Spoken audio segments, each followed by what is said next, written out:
Fresh Morning. Fresh Morning.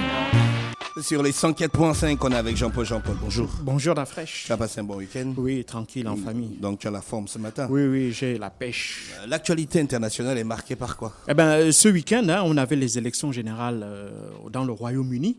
Vous savez que le Royaume-Uni est un État constitué de 4 États. Donc on a l'Angleterre, on a le Pays de Galles, on a l'Écosse et l'Irlande du Nord. Et donc dans ces 4 pays, il y avait des élections régionales. Donc il y avait un renouvellement des parlements locaux, donc les assemblées, les conseils municipaux et les assemblées nationales locales. Et puis, donc ce qui était particulièrement intéressant, c'est que c'était les premières élections qui se tenaient après l'entrée effective du Brexit.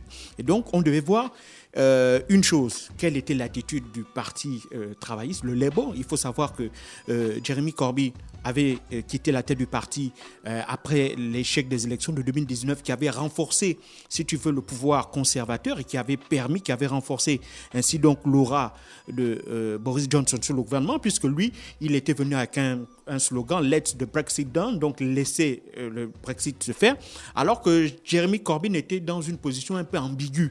On ne savait pas tellement s'il voulait. Il disait oui, je veux le Brexit, mais non pas véritablement dans certaines conditions. Et donc tout ça avait fait que pour les électeurs pour les électeurs du Parti travailliste, ce message était particulièrement brouillé. Et les conservateurs avaient joué en 2019 sur le fait que depuis la fin des années 90, il faut savoir que l'Angleterre, structurellement, sur le plan politique, est coupée en deux. On a le nord de l'Angleterre qui est un nord ouvrier et qui était généralement travailliste. Et donc un nord qui votait en général pour le Parti travailliste. Et puis on avait un sud plus conservateur et un sud moins industriel, mais où c'était plutôt développer les entreprises de services. Et donc depuis la fin des années 90, c'est une véritable hécatombe industrielle dans le nord de l'Angleterre. Des usines ont fermé parce que celles-ci se sont délocalisées, notamment en Asie du Sud-Est, ou là-bas, ou en Chine, où évidemment le coût du travail était moins cher. Et donc ces zones-là ont commencé petit à petit à essayer de monter une forme de défiance vis-à-vis du Parti travailliste. Et cela s'était vu lors du vote pour le Brexit, puisque généralement, les militants du Parti travailliste qui sont dans ces régions-là avaient voté pour le Brexit parce qu'ils estimaient que le fait que l'Angleterre se soit désindustrialisée, c'était dû au fait que, évidemment, l'Angleterre avait cédé un certain nombre de compétences, une partie de sa souveraineté à l'Europe, et c'était justement ça qui faisait que l'Angleterre n'avait plus la force nécessaire pour défendre ou pour maintenir sur ce territoire-là ses emplois. Et donc, ils ont reproché d'abord à l'Europe d'être responsable, si tu veux, de cette situation économique désastreuse, et ensuite, ils ont reproché justement au Parti travailliste ce discours ambigu sur le Brexit et sur le fait que, à leurs yeux, le Parti travailliste représentait de moins en moins ce parti-là qui défendait leurs intérêts. Parce qu'il faut savoir qu'il y avait une connivence étroite entre les syndicats des travailleurs et évidemment le Parti travailliste. Il y a un lien qui était historique entre ces différentes organisations syndicales et politiques. Maintenant, évidemment, cette élection régionale-là était importante pour regarder un peu comment est-ce que le successeur Keir Starmer de Jeremy Corbyn à la tête du Labour allait justement essayer de remettre le parti sur les rails et surtout lui permettre de reconquérir ces zones-là qui étaient constituées dans ce qu'on appelait à l'époque une ligne rouge, c'est-à-dire une ligne dans laquelle le Parti conservateur ne gagnerait jamais. Et justement, on a eu quelque chose de tout à fait extraordinaire, c'est-à-dire qu'en près de 51 années, jamais un élu conservateur n'avait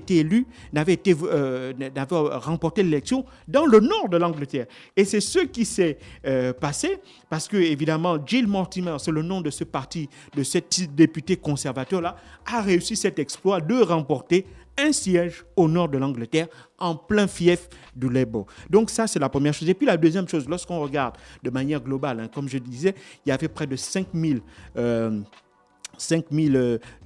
députés, membres des parlements qu'on devait élire.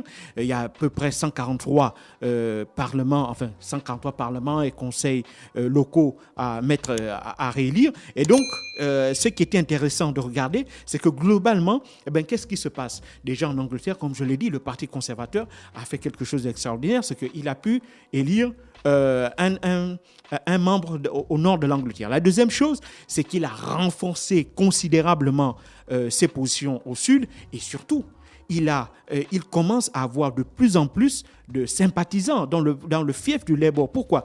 Parce que Boris Johnson a toujours eu un discours, à mon sens, qui a toujours été le même, et donc il reste particulièrement cohérent dans son positionnement politique. C'est-à-dire que pour lui, dès lors que le peuple britannique avait voté en faveur du Brexit, donc il fallait mettre en place ce Brexit coûte que coûte. Et donc, c'était ça la ligne avec Theresa May dans laquelle il ne s'entendait pas. Et c'est la raison pour laquelle il avait obtenu, si tu veux, il avait réussi à prendre le contrôle du Parti conservateur, à évincer Theresa May pour véritablement mettre en place ce Brexit-là. Et après 4 années et demie d'âpres négociations entre l'Angleterre et l'Union européenne, on l'a dit le 24 décembre dernier, il y a eu cet accord-là qui a été signé, accord qui a été ratifié la semaine dernière par le Parlement européen. Le Parlement britannique l'avait ratifié dès le début du mois de janvier. Et donc là, il brandit ce résultat-là en disant que voilà une promesse que j'avais faite, c'est-à-dire vous faire signer, vous faire sortir réellement du Brexit. Et puis la deuxième chose,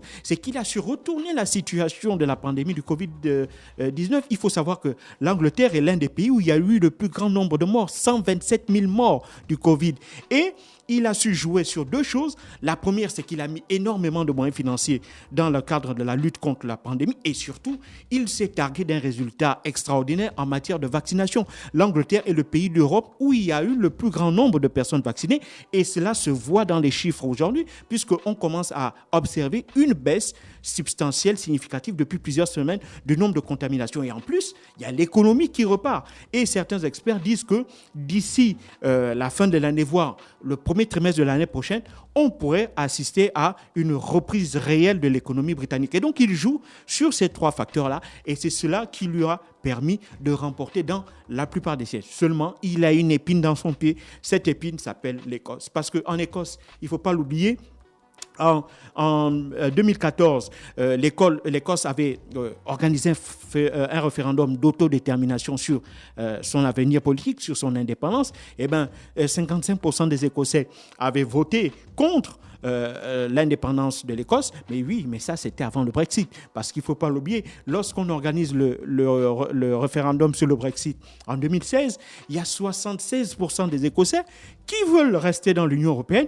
mais la majorité des membres du Royaume-Uni en est décidée autrement. Donc, l'Angleterre et le Royaume-Uni est sorti de l'Union européenne. Et ça a énormément énervé les Écossais. Pourquoi ?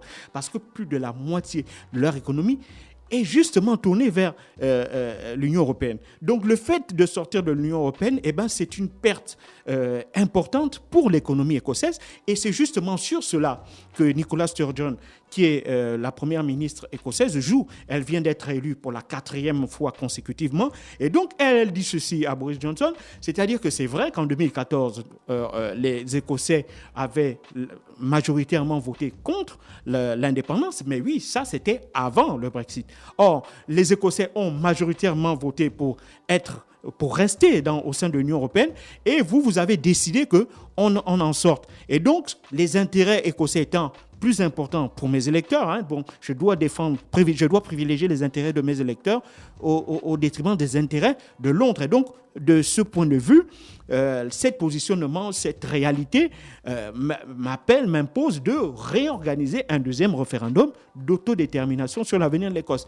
Or, Boris Johnson ne l'entend pas. Lui, il joue sur le fait que juridiquement, il y a un accord entre l'Angleterre et l'Écosse, c'est que l'Écosse a droit à organiser un référendum d'autodétermination une fois par génération. Or, entre 2014 et 2021, on ne peut pas dire qu'il s'est passé une génération.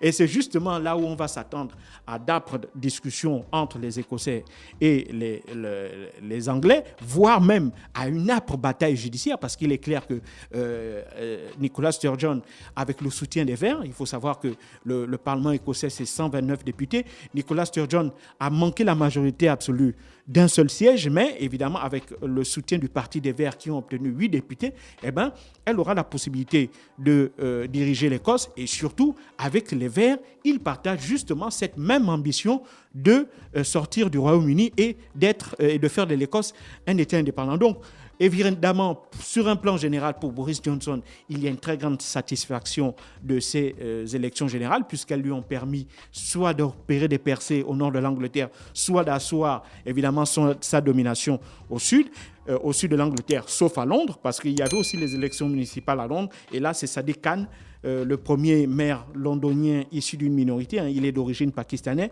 Lui, il a été réélu en tant que... et il est membre de Labour, du Parti travailliste. Ça, c'est la seule grande victoire dont peuvent se targuer les membres du Labour. Mais pour le reste, évidemment, la situation est soit mitigée, soit clairement elle est négative. Alors donc, pour Boris Johnson, il y a cette erreur-là. Mais surtout, il y aura la situation de l'Écosse à regarder de très près dans les mois dans les semaines et les mois à venir, parce que c'est là qu'il y aura une véritable bataille entre Nicola Sturgeon et Boris Johnson.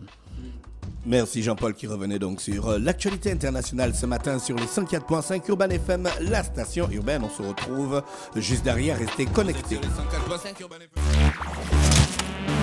Stop Fresh Morning.